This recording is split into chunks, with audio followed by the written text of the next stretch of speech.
So, do you guys know how the weatherman can predict how the temperature, the climate, whether it's gonna rain, be sunny or cloudy? He can predict that. Why don't we ask Alexa?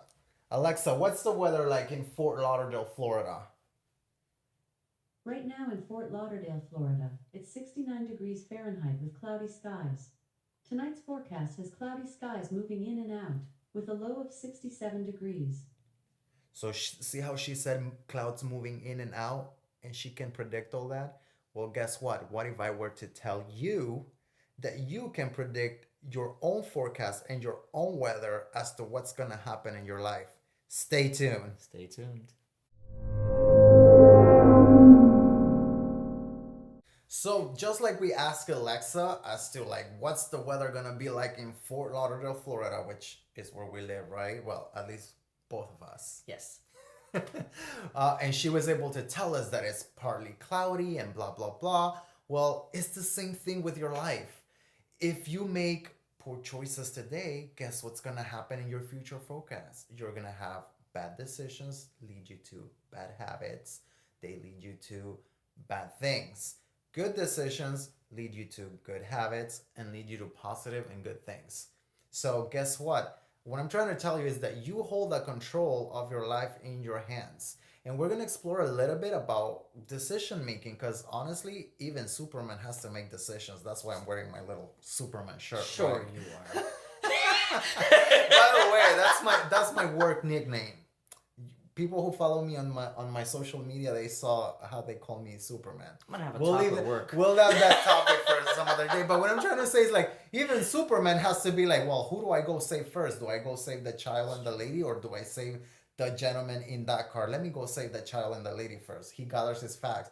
Who needs it more faster right now? That is right? true. So with that being said, we're gonna go ahead and explore at least three personal tips that work not only for me but for Alvin as well as to when it comes to decision making because maybe you're exploring to move to a different city with so many people with COVID not working from home. They want to explore what it's like to live in a different place.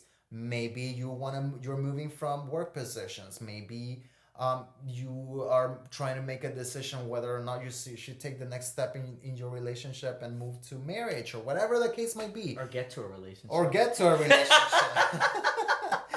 So, what is decision making? Decision making is the ability to select an option from a range of choices and hopefully choosing the best next step for whatever situation you happen to be in at the time. So, my first personal tip is going to be limit the noise. Well, you might ask yourself, Marlon, what do you mean by limiting the noise? What I mean by that is the people, the opinions, the voices involved in your decision making. See, it's okay if you ask a friend, it's okay if you ask a trusted family member. What's not okay is when you start allowing so many people to bring in their voice as to your decision making that instead of finding clarity, you find yourself confused. Any thoughts on that? Absolutely. My input goes back to just because you are contemplating a decision or thinking about something that is perhaps life altering, such as a job, a position, relocation, all these things, it does not mean that you have to go post it on social media and also tell, just like social media, tell everybody you know by phone, text message, and so on. It's okay to tell one or two people. You don't have to make it this large of a crowd, but just a select few. And my thing is, in my personal life, there's 5 fingers on a hand, on this hand, right? So I have a 5. These are the 5 that I'll consult, and that includes family, and close friends, until I am sure of it. And then I'll then discuss it with additional people at my discretion. And once it's official and it's ironed out and everything, that is when everyone else can knows. And their input is their input. And that's the thing you mentioned, actually. I like it.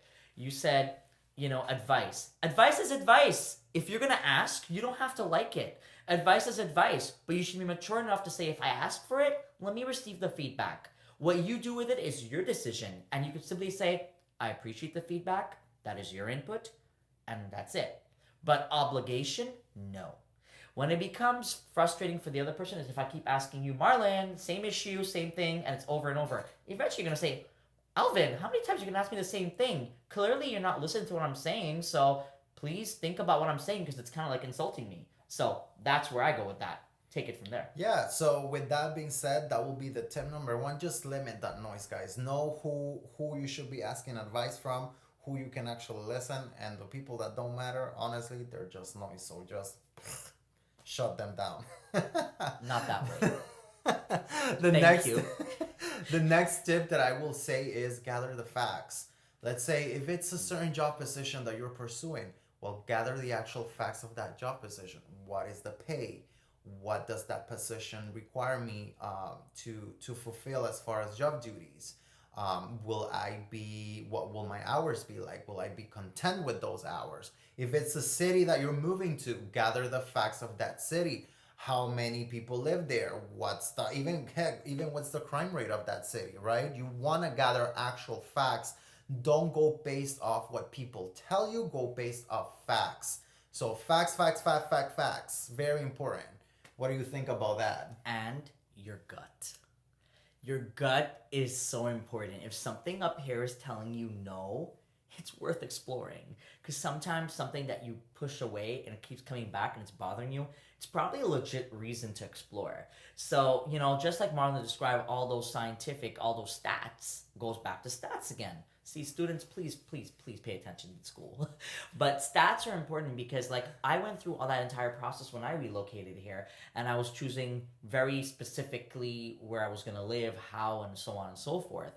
And once you get the stats, it's up to you to do what you want to do with it. Regarding the relocation, going a few times to this destination, not just once, and going alone is really the best way to see, could I see myself living here? How will it be? Because friends are friends. They have their lives. How many times did I tell you that? I'm like, you live next to certain people once upon a time that I knew, and basically no one sees them. And it's okay. You know why? Everybody has their lives. Everybody's working. It doesn't happen that way. So what are you going to do when you're alone?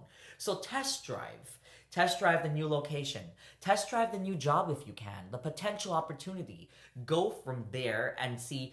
Ask questions to that department. Reach out. Read about it. You have a responsibility to figure it out on your by yourself and ask the right people and get some direction. Getting direction is okay. What's not okay is sitting down complaining about things not happening. Yep. And then the next thing will be, does this decision actually make me happy? Do I feel relieved? Do I feel stressed? Do I feel like I can go ahead and take the risk, or do I feel like I cannot take the risk? Because with any decision, you have to take the risk, right? If not, then what's the point of making a decision if you're not going to take the risk? Whether it's a yes or a no to that decision, you're still taking a risk, because you're taking a risk of being stuck in the same place where you currently are, or you're taking the risk of going somewhere else, or being in a different situation. And actually, when you take that risk, whether either or, you should be feeling relief, or at least if you made the right decision, you should feel some sort of relief instead of feeling stressed. Because if you're already stressed, let me tell you something, it's already a bad decision. Absolutely, because you're going to still experience stresses with new environments and change. Change always has something to do with a little stress. A little stress is okay. What's not okay is, like Marlon's point, if you experience all this other stress that's bothering you. Again, it's what I say. If something's in the back of your head and you ignore it and it keeps coming back, there's a reason behind it. Remember, you need to be happy at the end of the day. It all goes back to when you close the door, your front door, and you go back to your bed or your safe space, your home, and now you are left with your thoughts. Are you truly happy? And if not, what are you going to do about it? So these steps that Marlon's outlining or both discussing are meant to help you get to that point, because you need to think about these things in your daily lives, in the back of your head, because your present situation is not your final destination. Correct. This is what I always say.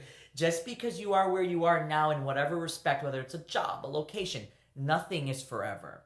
So what are you going to do with your life? You got to think about these things. Marlon? So with that being said, guys, I'm just going to again say tips for decision making. Limit the noise, gather the facts, and does that decision, how does it make me feel? Does it make me feel happy, content, relieved, or does it stresses me, gives me anxiety? And based on that, guys, jump! Take the risk. You only live once. So with that being said, guys, stay tuned for next video. We always appreciate your giving us a thumbs up, a like, and also following us on YouTube, Follow. Instagram, and all the other platforms. Stay tuned.